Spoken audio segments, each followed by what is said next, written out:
So today I'm going to be talking about mirrorless cameras, but I'm waiting for Eric to come over because I'm in that in-between space where I'm not sure if I should get rid of my DSLR, switch completely over to mirrorless. I have some questions I'm not really sure about. So I'm going to ask Eric, what are the 5 reasons why I should switch, and maybe you, over to a mirrorless camera now? So we'll talk about that, and then we're going to do a follow-up video where we talk about the 5 reasons you may not want to switch. But today let's talk about those 5 reasons. If you've been on the fence and you're not really sure if you should get one, we're going to give you some reasons that, it might be time for you to actually switch over. So when I come back, Eric will be sitting here with me and we'll get into it. Stick around.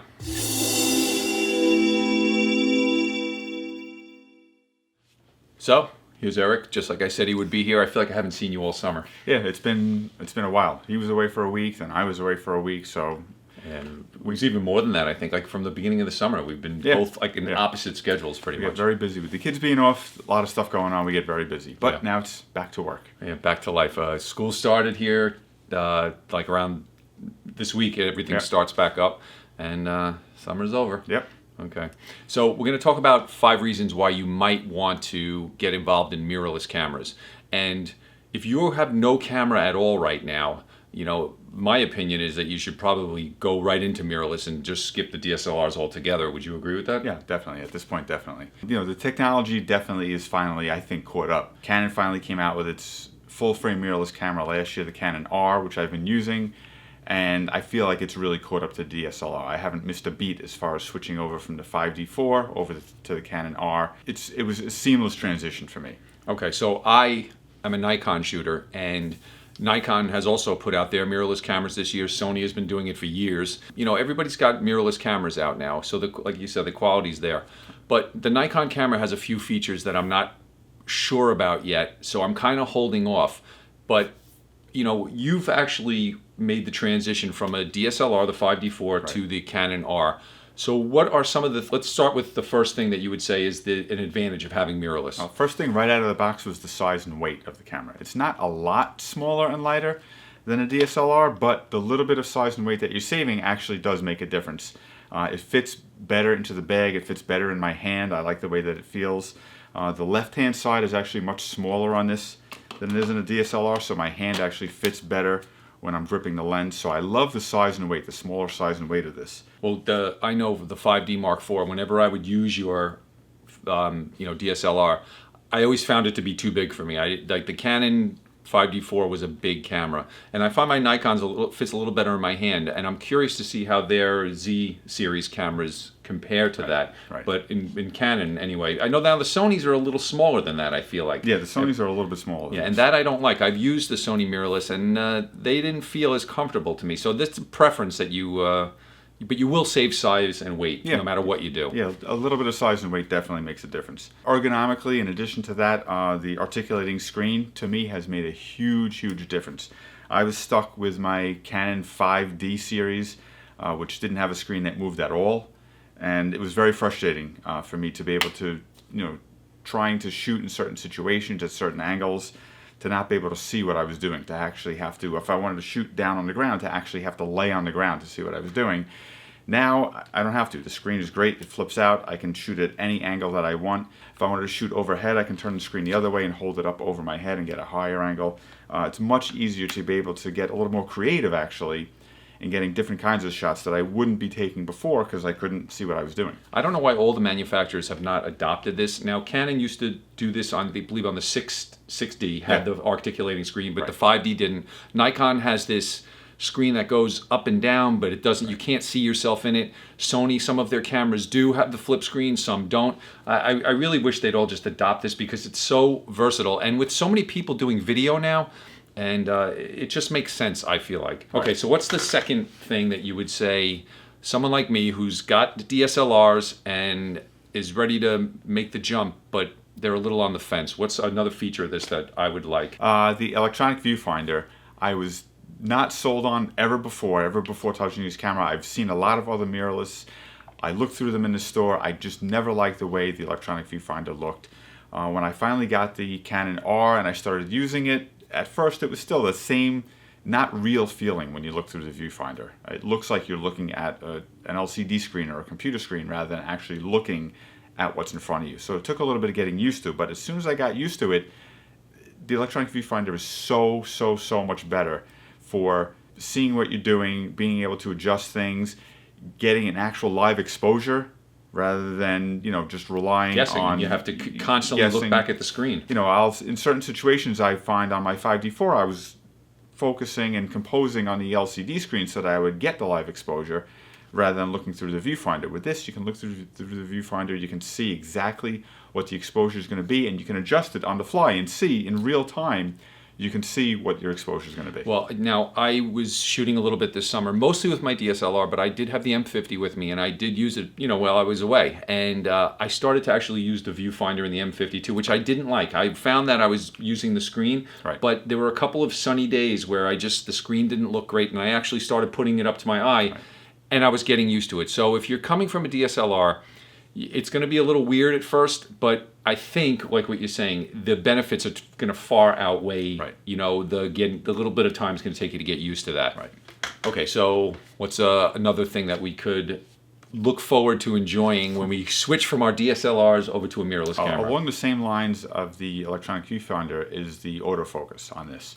The autofocus on the 5D4s and really a lot of DSLRs, the big ones in general, is lightning fast and very, very accurate. This I find to be just as fast as the DSLR, and I actually find it to be more accurate, especially when focusing in dark environments. Shooting before through the DSLR, everything is dark, and you're kind of, looking for a bright spot in the scene to try to focus on.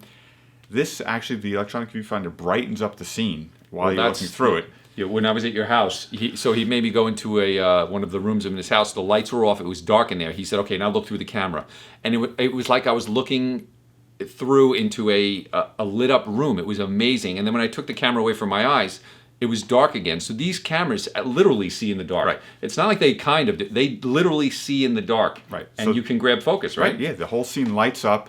It hits focus. I don't know how it focuses in such a dark situation, but it hits focus accurately every single time.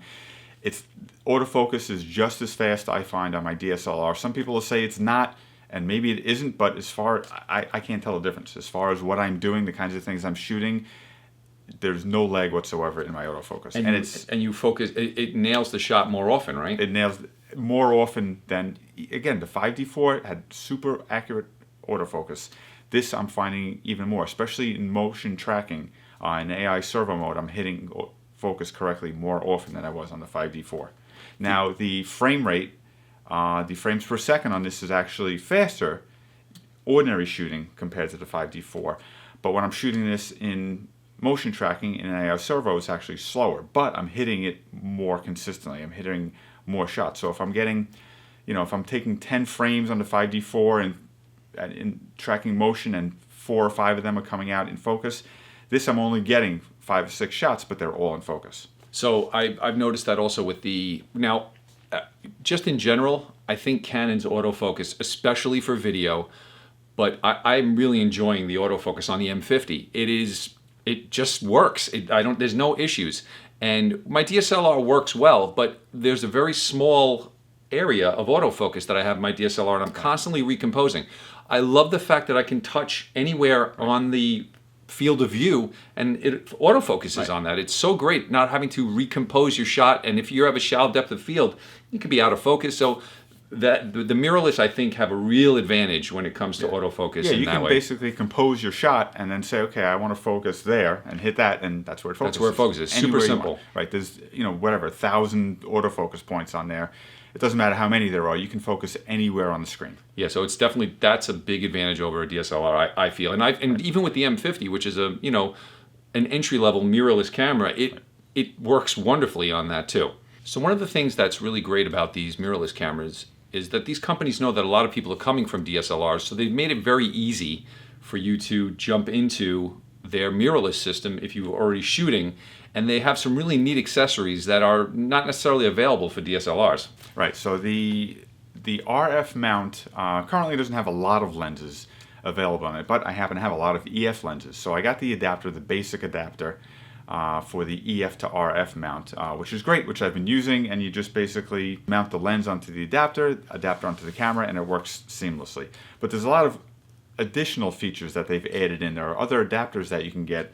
One of them basically has a drop-in filter mechanism where, between the lens and the camera, you can drop in a variable neutral density filter, you can drop in a circular polarizer, which basically turns the adapter into a filter holder. That's great. And you're able to, especially if you have multiple lenses and they're all different size diameters and you have multiple different size filters for different purposes, for different lenses, basically have one filter for everything. It covers everything. That's kind of. I wonder. Really, do you think they all have that? Like, do you think Sony has one? I if you're coming from, I haven't seen it in any of the other ones. If Nikon has that too. And it's I almost don't want to buy RF lenses. I almost want to just stick with all my EF lenses to be able to use an adapter like that. It's really great. But you don't have to. No, I don't have to. Great. Definitely don't have to. Right. Great. So something like that to be able to get and use is a really great feature rather than having to carry multiple neutral density, different degrees of density. I can use a variable filter in the adapter or a circular polarizer, which I use a lot, rather than having to have different sizes for different lenses. Just have them all in the adapter. It's great. There's also one of the new features of the RF lenses is a control ring, which is basically on the lens itself, and it's just right next to the focus ring.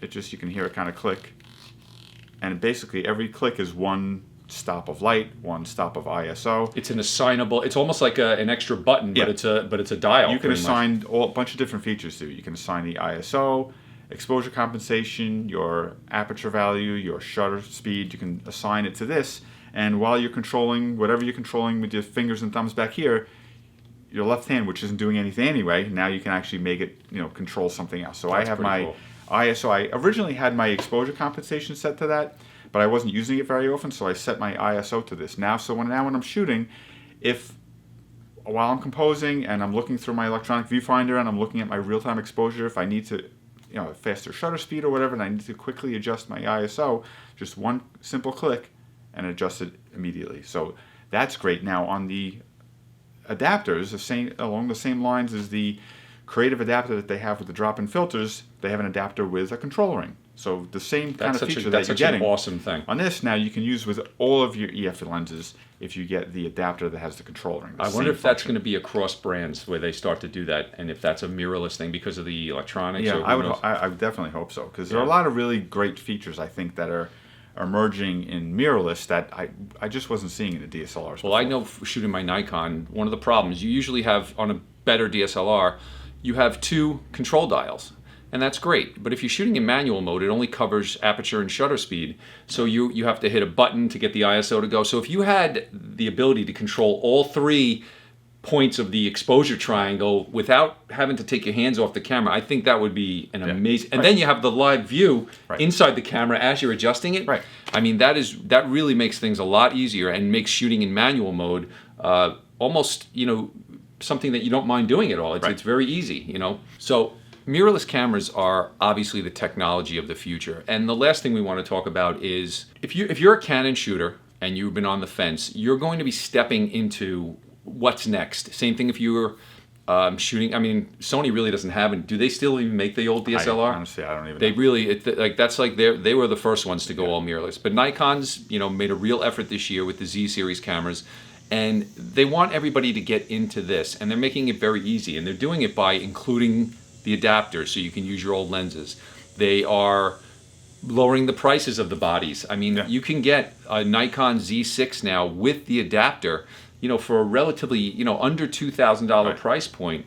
And your camera, I mean... Yeah, this is a lot cheaper than the 5D4, than the equivalent in a DSLR. You can get a mirrorless camera like this for a lot cheaper. Right, so, it's the future. And so if you're sitting there now and you don't own a DSLR, or maybe you want to upgrade to something from a point and shoot or a inexpensive camera, now is the time to go mirrorless, to get in, start building your lens collection before you start collecting lenses like we both have, these older lenses, and they'll work fine, but it's it's just another added thing, and the technology and the new lenses that are coming out, it's amazing. Yeah, it really looks like that's where the technology is going. I'm looking at things that are coming up and that Canon's releasing over the next year or so, And really, the exciting stuff is all in the RF mount. That's really where everything's going.